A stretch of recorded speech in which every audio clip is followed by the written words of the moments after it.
Outubro Rosa, o mês para falar da prevenção e diagnóstico precoce do câncer de mama. A Zileide acaba de passar por um tratamento de câncer de mama e a gente vai debater com ela uma palavra fundamental nesse processo, a confiança. O médico, o advogado, o piloto de avião, os professores dos seus filhos, quem são os profissionais a quem você se entrega 100%? E como casos como o escândalo da Prevent Senior, por exemplo, abalam a relação médico-paciente, confia e vem lá na hashtag Papo de Segunda no GNT. Dizem que já é no jeito como o diagnóstico é comunicado que começa a confiança no tratamento. Como é que foi com você, Zileide? Olha, eu acho que é antes do diagnóstico, porque nós temos que fazer esse pré-exame, né? Sempre. É fundamental que toda mulher faça. A gente conhece o corpo, então você percebe quando alguma coisa ali, opa, isso aqui não me pertence. Eu tenho um seio extremamente denso, mas aí fazendo o autoexame eu falei, opa, tem alguma coisa diferente aqui, então eu vou fazer todos os exames necessários. Só que tudo isso foi em meio a essa pandemia, então também o medo de ir para uma clínica, ir para um hospital, tudo com muito cuidado, usando máscara. E depois o resultado, e aí eu estou aqui em Brasília, eu moro aqui em Brasília, mas aí eu fui fazer o tratamento em São Paulo com uma equipe médica que eu já conheço, que eu tenho total confiança, exatamente isso que você disse.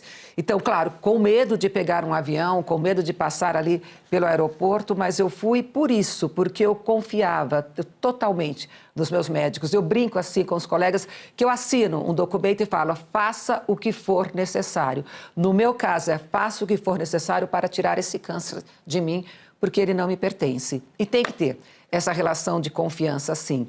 No caso de mama, o autoexame é fundamental, porque eu descobri esse tumor muito pequenininho, então foi mais fácil, né, o tratamento dele, e entregar para os médicos. Eles têm um conhecimento, o câncer de mama tem um protocolo extremamente bem conhecido, então os médicos sabem exatamente o que devem fazer. E aí eu fiz a cirurgia, fiz a quimioterapia e agora eu estou no tratamento, que é tomar um medicamento durante os próximos 5 anos. Então, apenas daqui a 5 anos eu poderei afirmar com toda certeza que eu estou curada, mas eu tenho certeza que eu estou curada. Tá confiante. Não, que feliz essa história de que descobriu precocemente, tratou, tá aqui falando sobre isso, tá já medicada.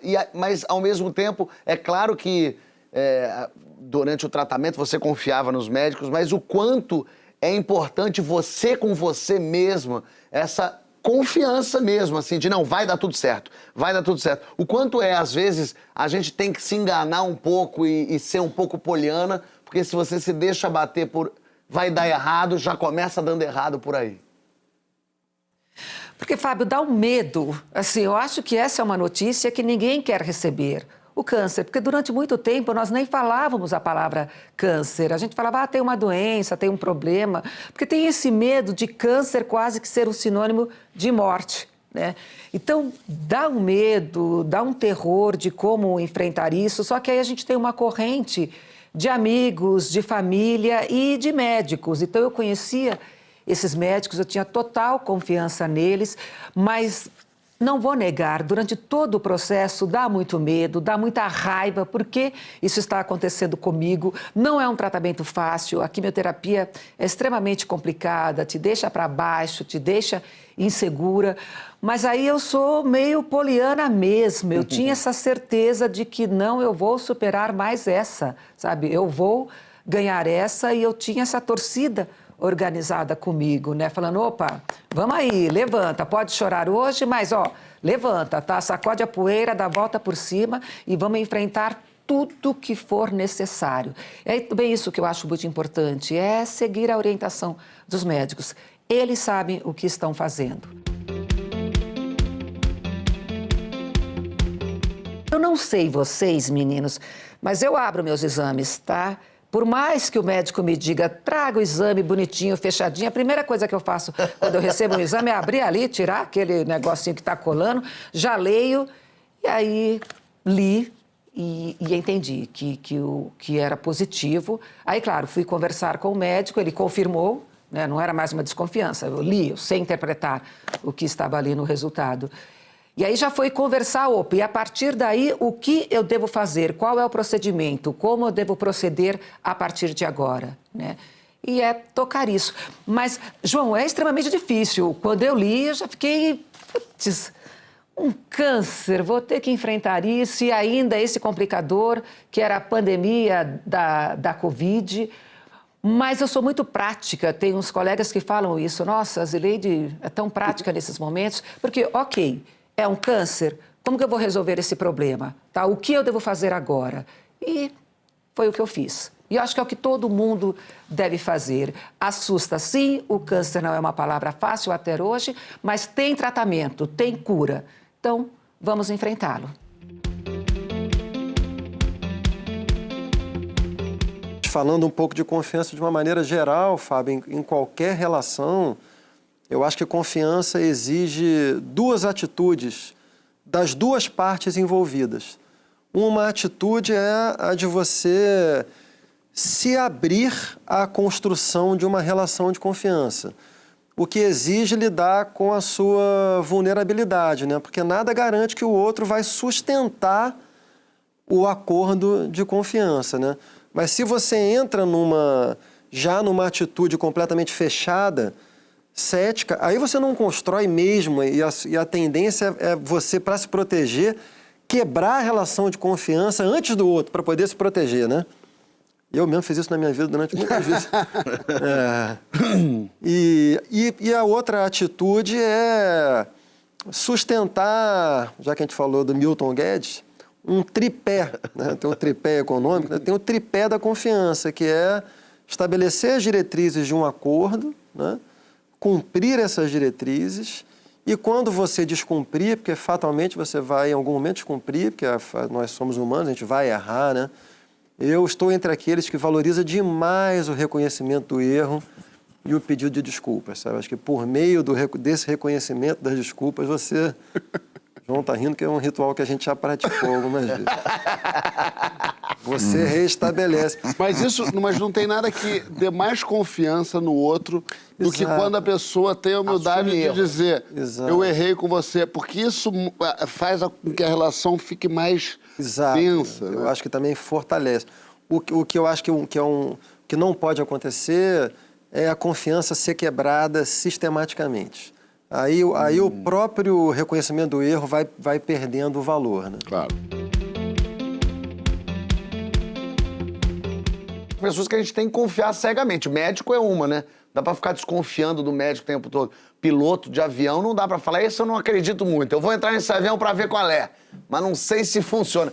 Fala um pouco sobre... No caso do Emicida, principalmente, né? Que morre de medo. Morre de medo.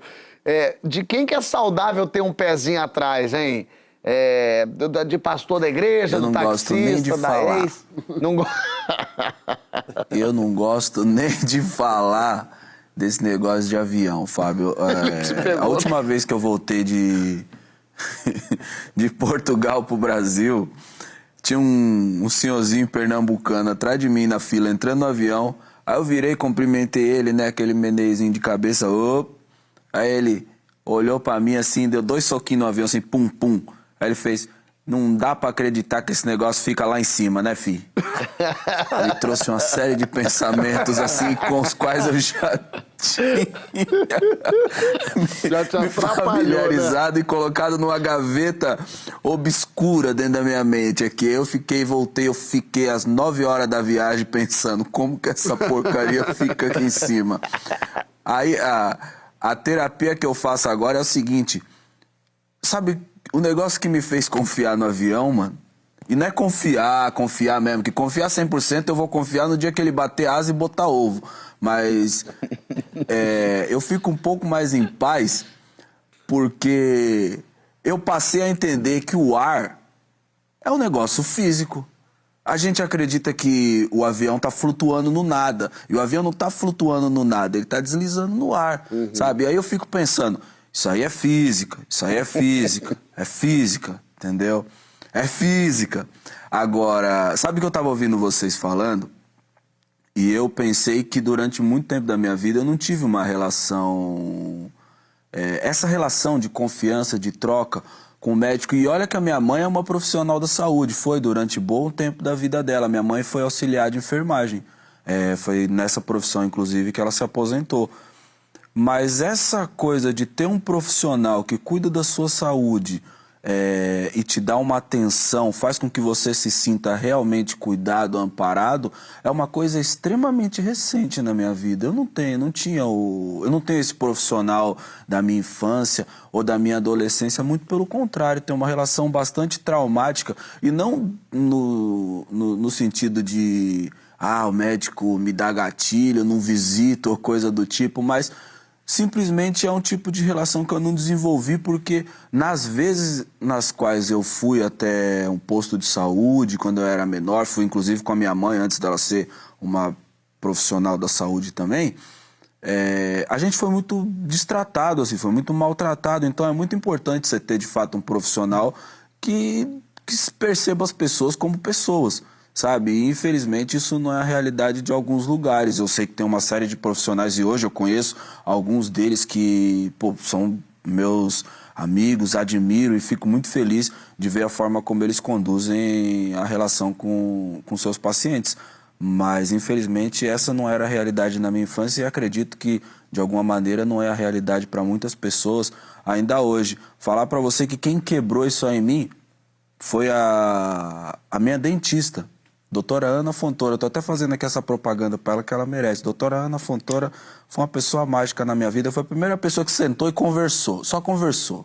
Nós ficamos 1 hora. Às vezes eu falo para ela que eu queria que tivesse parece uma terapia quando eu vou lá, que a gente fica conversando. O problema do dentista bom é que ele gosta de conversar com você com a boca aberta, né? Então você fica e ela vai te perguntando as coisas.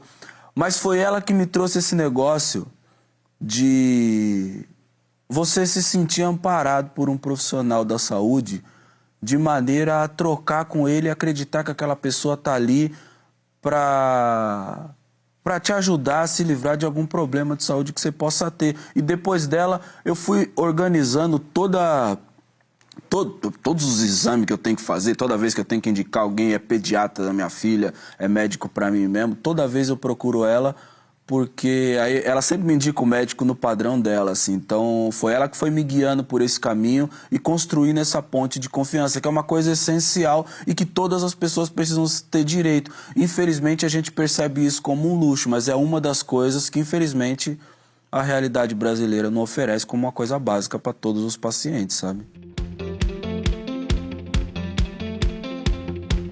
Eu queria saber um pouco da autoconfiança, Zileide, que você tem que ter como uma mulher negra no Brasil, que tem que acreditar em você mesma, porque se deixar para os outros, eles não vão acreditar nunca. Fala um pouco disso, assim, também da tua trajetória, de o quanto você tem que ser 20 vezes mais forte e 20 vezes acreditar em você, porque quem está do lado de fora não colabora muito. Olha, Fábio, aí tem uma coisa de família, né? Eu acho que essa retaguarda que você tem da família e eu sempre tive esse apoio da minha família, de me respeitar, de me fazer gostar de mim, tá? Sendo negra, sendo nas escolas, normalmente, mesmo em escola pública, mas eu era a única negra, então eles sempre apostaram em mim, sempre apostaram na educação. Eu acho que isso é fundamental para todos. E uma coisa que você fala, eu sinto às vezes ainda no Congresso Nacional, às vezes eu chego e vem um policial legislativo negro e me cita como exemplo, fala assim, olha, eu falei de você para minha filha, se você conseguiu, se você está aí nesse cargo que você ocupa hoje, ela, uma menina negra, também pode. Então, tem um peso, claro que tem, mas eu acho que isso é mostrar, é deixar claro o espaço que nós podemos e devemos ocupar. Você falava há pouco dos médicos, eu falava da minha equipe médica, não tem nenhum negro na minha equipe médica. Isso por quê? Por causa da dificuldade do acesso à educação. Nós falamos de cotas que tem 20 anos que começaram as cotas que estão permitindo o acesso de negros às universidades, principalmente às universidades públicas. Então, isso é tudo uma história que ainda está sendo construída. E um pouco antes de o programa começar, eu conversava com o Emicida, falando de alguns textos que nós somos obrigados a ler nos últimos dias, que são os textos absurdos, que é incrível como a gente ainda é obrigada a ler esse tipo de texto nos dias de hoje. Quando você fala num livro infantil para crianças, que crianças escravizadas vinham para o Brasil e no navio brincavam, jogavam, pulavam, não a corda, pulavam uma corrente. Não tem sentido ainda continuarmos enfrentando esse tipo de leitura. Nós passamos mal com isso. Mas é todo esse peso, Fábio, quando você me pergunta, que me obriga, assim, a ter confiança em mim, a acreditar em mim, saber esse espaço que eu estou ocupando, saber que esse espaço é importante, mas que ainda há muito espaço para ser ocupado por uma população negra nesse país.